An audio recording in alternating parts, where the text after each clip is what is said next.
हरे कृष्णा। तो प्रिय भक्तजनों, आज हम जानेंगे कि वरुथनी एकादशी का महत्व क्या है और पारण का सही समय और व्रत खोलने के नियम क्या हैं। वरुथनी एकादशी के दिन भगवान विष्णु की उपासना की जाती है। सभी एकादशी में वरुथनी एकादशी का विशेष महत्व है। पुराणों के अनुसार वरुथनी एकादशी समस्त पापों का नाश करने वाली है। भगवान विष्णु को प्रसन्न करने के लिए इस दिन व्रत रखना बहुत उत्तम माना गया है। मान्यताओं के अनुसार जो व्यक्ति पूरी श्रद्धा के साथ वरुथनी एकादशी का उपवास करते हैं, भगवान विष्णु उनके सभी संकटों से छुटकारा दिलाते हैं। वरुथनी एकादशी के दिन व्रत करने से करोड़ों वर्ष की तपस्या करने के समान पुण्य की प्राप्ति होती है। इस दिन भगवान श्री हरि का स्मरण करने से और उनके मंत्रों का जप करने मात्र से जीवन के समस्त संकट खत्म हो जाते हैं। वरुथनी एकादशी का व्रत रखने से पापों का नाश होता है और अपार धन वैभव की प्राप्ति होती है। इस दिन तिलों का दान करना बहुत शुभ माना जाता है। वरुथनी एकादशी पर तिल दान को स्वर्ण दान करने से भी अधिक शुभ माना गया है। इस दिन उपवास करने से शुभ फलों की प्राप्ति होती है और मनुष्य मोक्ष की प्राप्ति करता है।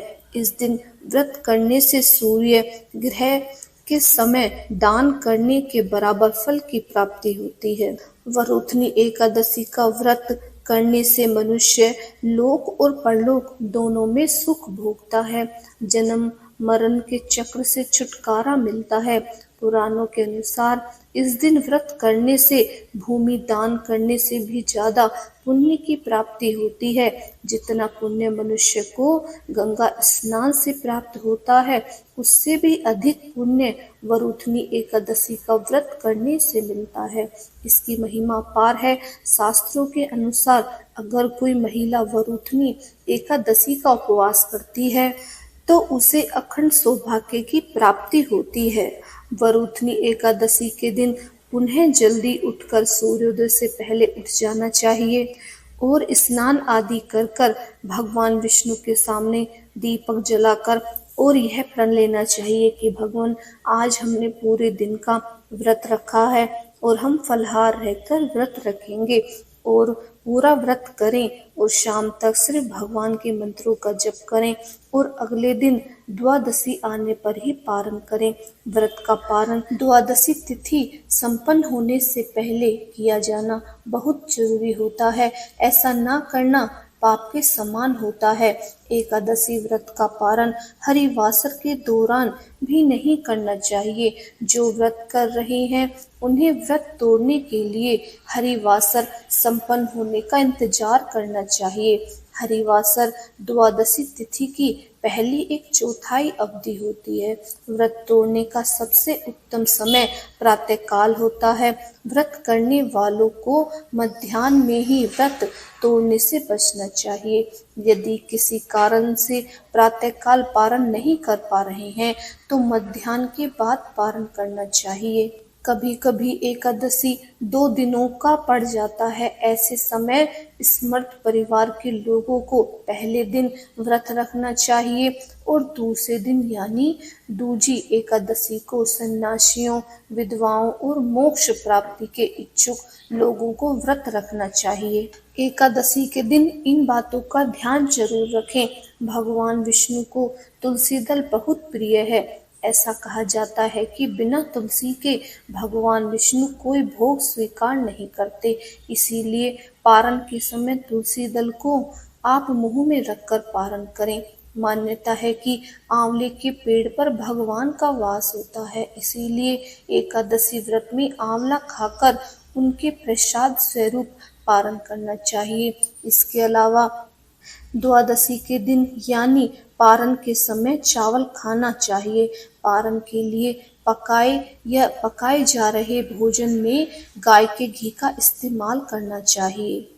पारण करते समय इन चीजों का सेवन बिल्कुल ना करें, जैसे कि मूली, बैंगन, साग, मसूर की दाल, लहसुन, प्याज आदि का इस्तेमाल नहीं करना चाहिए। पारण के समय हिंसा, क्रोध आदि से दूर रहना चाहिए। वरूथनी एकादशी व्रत की कथा। धर्मराज युधिष्ठिर बोले, हे भगवान, मैं आपको नमस्कार करता हूँ। आपने चैत्र मास के शुक्ल पक्ष की एकादशी अर्थात कामदा एकादशी के बारे में विस्तार पूर्वक बतलाया।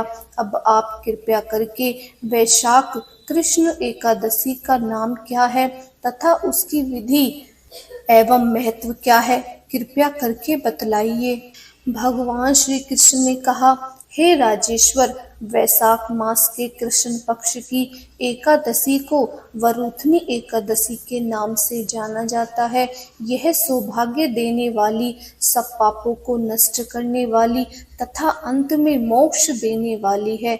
इसकी महात्म्य कथा आपसे कहता हूँ तो सुनिए। प्राचीन काल में नर्मदा नदी के तट पर मानधाता नामक राजा राज्य करते थे। वह अत्यंत दानशील तथा तपस्वी थे। एक दिन जब वह जंगल में तपस्या कर रहे थे, तभी न जाने कहां से एक जंगली भालू आया और राजा का पैर चबाने लगा। राजा पूर्ववत अपनी तपस्या में लीन रहे। कुछ देर बाद पैर चबाते चबाते भालू राजा को घसीटकर पास के जंगल में ले गया। राजा बहुत घबराया, मगर तपस्या धर्म अनुकूल उसने क्रोध और हिंसा न करके भगवान विष्णु से प्रार्थना की। करुणा भाव से भगवान विष्णु को पुकारा। उसकी पुकार सुनकर भगवान श्री हरि विष्णु प्रकट हुए और उन्होंने चक्र से भालू को मार डाला। राजा का पैर भालू पहले ही खा चुका था। इससे राजा बहुत ही शोकाकुल हुए और उन्हें दुखी देखकर भगवान विष्णु बोले, हे वत्स, शोक मत करो, तुम मथुरा जाओ और वरूथनी एकादशी का व्रत रखकर मेरी 12 अवतार मूर्ति की पूजा करो। उसके प्रभाव से पुनः सुदृढ़ अंगों वाले हो जाओगे। इस भालू ने तुम्हारे जो पैर को काटा है, यह तुम्हारे पूर्ण जन्म का अपराध है। भगवान की आज्ञा मानकर राजा मानधाता ने मथुरा जाकर श्रद्धा पूर्वक वरूथनी एकादशी का व्रत किया। इसके प्रभाव से राजा शीघ्र ही पुनः सुंदर और संपूर्ण अंगों वाला हो गया। इसी एकादशी के प्रभाव से राजा मानधाता स्वर्ग में गए। जो व्यक्ति भय से पीड़ित है, उसे वरूथनी एकादशी का व्रत रखकर भगवान विष्णु का स्मरण करना चाहिए। इस व्रत को करने से समस्त पापों का नाश होकर मोक्ष को प्राप्त होता है। तो बोलिए विष्णु भगवान की जय। उम्मीद है आपको ये कथा पसंद आई होगी। अगर पसंद आई है तो प्लीज़ हमारे चैनल को सब्सक्राइब कीजिए, लाइक कीजिए और इस वीडियो को ज़्यादा से ज़्यादा शेयर कीजिए। हरे कृष्णा, राधे राधे।